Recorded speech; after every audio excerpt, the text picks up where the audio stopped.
आइए मिलकर समझते हैं कि भारत सरकार का जो ढांचा है वो असल में काम कैसे करता है। तो सवाल ये है कि दुनिया का सबसे बड़ा लोकतंत्र यानी भारत अपनी शक्तियों को संतुलित कैसे रखता है। ये एक बहुत बड़ा सवाल है और आज हम इसी का जवाब ढूंढेंगे। देखिए, इसका जवाब छिपा है दो बहुत ही जरूरी सिद्धांतों में। पहला है शक्तियों का बंटवारा और दूसरा है नियंत्रण और संतुलन की एक कमाल की व्यवस्था। आप कह सकते हैं कि यही वो दो मजबूत नींव हैं जिन पर हमारा पूरा लोकतंत्र टिका हुआ है। तो आज हम किन किन बातों पर गौर करेंगे। सबसे पहले देखेंगे शक्ति के वो 3 स्तंभ कौन से हैं। फिर एक एक करके कानून बनाने वाली संसद, उन्हें लागू करने वाली कार्यपालिका और इन सब पर नजर रखने वाली न्यायपालिका को समझेंगे। और हाँ, सबसे जरूरी बात, ये तीनों आपस में कैसे एक दूसरे पर लगाम कसते हैं और आखिर में ये पूरा सिस्टम हमारे लिए इतना जरूरी क्यों है। तो चलिए शुरू करते हैं। तो सबसे पहले बात करते हैं शक्ति के 3 स्तंभों की। देखिए, हमारी सरकार के 3 मुख्य अंग हैं। विधानपालिका जो कानून बनाती है, कार्यपालिका जो उन्हें लागू करती है और न्यायपालिका जो उनकी रक्षा करती है। इसको ना एक 3 पैरों वाले स्टूल की तरह समझिए। अगर लोकतंत्र को स्थिर रखना है तो इन तीनों पैरों का मजबूत होना और एक दूसरे से थोड़ा अलग रहना दोनों ही बहुत जरूरी है। तो चलिए पहले स्तंभ से शुरू करते हैं। ये है कानून बनाने वाली संस्था यानी हमारी संसद। जैसा कि नाम से ही जाहिर है, इसका सबसे बड़ा और सबसे जरूरी काम है पूरे देश के लिए कानून बनाना। अच्छा, यहाँ एक आम गलतफहमी है। कई लोगों को लगता है कि संसद का मतलब सिर्फ लोकसभा और राज्यसभा है, लेकिन नहीं। हमारी संसद इन दोनों सदनों के साथ साथ राष्ट्रपति को मिलाकर बनती है। तो ये 3 हिस्से हैं: राष्ट्रपति, लोकसभा जिसे हम हाउस ऑफ द पीपल भी कहते हैं, और राज्यसभा जो है काउंसिल ऑफ स्टेट्स। अब जरा इन दोनों सदनों के बीच का फर्क समझिए। लोकसभा, जैसा कि नाम है, सीधे लोगों द्वारा चुनी जाती है हर 5 साल में।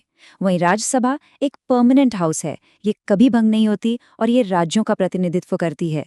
लेकिन सबसे दिलचस्प अंतर आता है इनकी शक्तियों में, खासकर जब बात पैसे की हो, मतलब मनी बिल्स की। मनी बिल्स की मामले में सारी ताकत लोकसभा के पास होती है। राज्यसभा इस पर सिर्फ चर्चा कर सकती है या इसे ज्यादा से ज्यादा 14 दिनों के लिए रोक सकती है, पर इसे खारिज करने की शक्ति उसके पास नहीं है। तो यहाँ लोकसभा का पलड़ा भारी है। ठीक है, तो संसद ने तो कानून बना दिया, पर सवाल ये है कि उस कानून को जमीन पर उतारेगा कौन, उसे लागू कौन करेगा। और बस यहीं से कहानी में एंट्री होती है हमारे दूसरे स्तंभ की, कार्यपालिका की। तो ये है हमारी कार्यपालिका, सरकार का वो हिस्सा जिसका काम है संसद के बनाए कानूनों को अमल में लाना और रोजमर्रा का सरकारी कामकाज चलाना।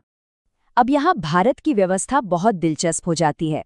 हमारे यहाँ कार्यपालिका के 2 प्रमुख हैं। एक है राष्ट्रपति, जिन्हें हम कहते हैं डी जुरे हेड, मतलब कानूनी तौर पर या नाम मात्र के प्रमुख, और दूसरे हैं प्रधानमंत्री, जो है डी फैक्टो हेड, मतलब असल में जिनके हाथ में सरकार की कमान होती है। सारी असली कार्यकारी शक्ति प्रधानमंत्री के पास ही होती है। और ये बात सिर्फ कहने के लिए नहीं है, ये हमारे संविधान में साफ साफ लिखी है। संविधान का आर्टिकल 74 कहता है कि राष्ट्रपति को सलाह देने के लिए प्रधानमंत्री के नेतृत्व में एक मंत्रिपरिषद होगी और राष्ट्रपति उस सलाह के अनुसार ही काम करेगा। ये जो शब्द है ना, करेगा या अंग्रेजी में शैल, ये सब कुछ तय कर देता है। इसका मतलब है कि राष्ट्रपति के लिए वो सलाह मानना जरूरी है, बाध्यकारी है, और यही चीज प्रधानमंत्री को असली बॉस बनाती है। तो हमने कानून बनाने वाले और लागू करने वालों को देख लिया। अब बात करते हैं तीसरे और बहुत ही अहम स्तंभ की, न्यायपालिका, यानी हमारे संविधान और हमारे अधिकारों का सबसे बड़ा रक्षक। इस पूरी न्यायिक ढांचे के शिखर पर है हमारा सुप्रीम कोर्ट। और सुप्रीम कोर्ट के पास एक बहुत बड़ी ताकत है जिसे कहते हैं न्यायिक समीक्षा या जुडिशियल रिव्यू। इसका सीधा सा मतलब है कि अगर संसद कोई ऐसा कानून बना दे जो संविधान के मूल ढांचे के खिलाफ हो, तो सुप्रीम कोर्ट उस कानून को रद्द कर सकता है। ये एक बहुत बड़ी शक्ति। लेकिन अगर न्यायपालिका को बिना किसी डर के काम करना है तो उसकी आज़ादी भी तो जरूरी है। इसीलिए सुप्रीम कोर्ट के किसी जज को हटाना लगभग नामुमकिन बना दिया गया है। इसके लिए संसद के दोनों सदनों में विशेष बहुमत चाहिए, जो कि एक बहुत ही मुश्किल प्रक्रिया है। यह जानबूझकर इतना कठिन बनाया गया है ताकि कोई भी सरकार आसानी से जजों पर दबाव ना बना सके। ये नियंत्रण और संतुलन का एक बेहतरीन नमूना है।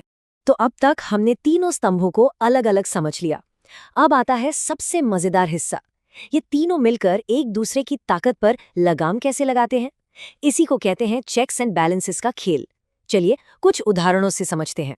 मान लीजिए संसद के दोनों सदनों ने मिलकर एक बिल पास कर दिया। अब क्या वो कानून बन गया?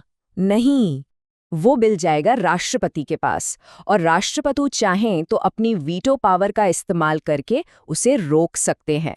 ये देखिए कैसे कार्यपालिका ने विधानमंडल के काम पर एक चेक लगा दिया। चलिए एक और उदाहरण लेते हैं। जजों की नियुक्ति कौन करता है? कार्यपालिका यानी राष्ट्रपति करते हैं।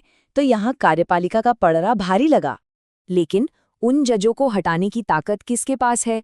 संसद के पास। तो देखा आपने कैसे एक की शक्ति दूसरे को संतुलित कर रही है।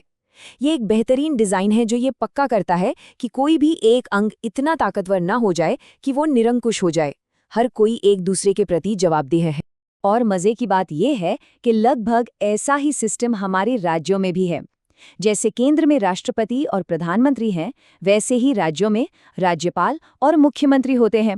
लेकिन यहाँ एक छोटा मगर बहुत बड़ा फर्क है।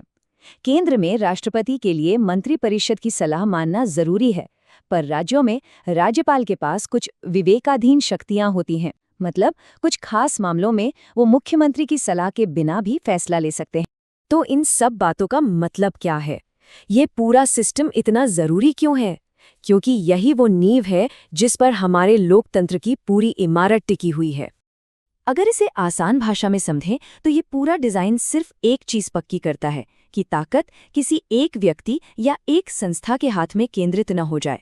ये सिस्टम तानाशाही आने से रोकता है, हम सबके अधिकारों की रक्षा करता है और ये सुनिश्चित करता है कि देश संविधान से चले, किसी की मर्जी से नहीं। हमारे संविधान बनाने वालों ने ये कमाल का ढांचा तैयार तो कर दिया, लेकिन ये एक बहुत ही नाजुक संतुलन है। इसे बनाए रखने की जिम्मेदारी लगातार बनी रहती है। तो जाते जाते एक सवाल छोड़ जाते हैं, क्या आज के समय में सरकार के इन तीनों अंगों के बीच ये संतुलन उतना ही मजबूत है जितना होना चाहिए? इस पर सोचना जरूरी है।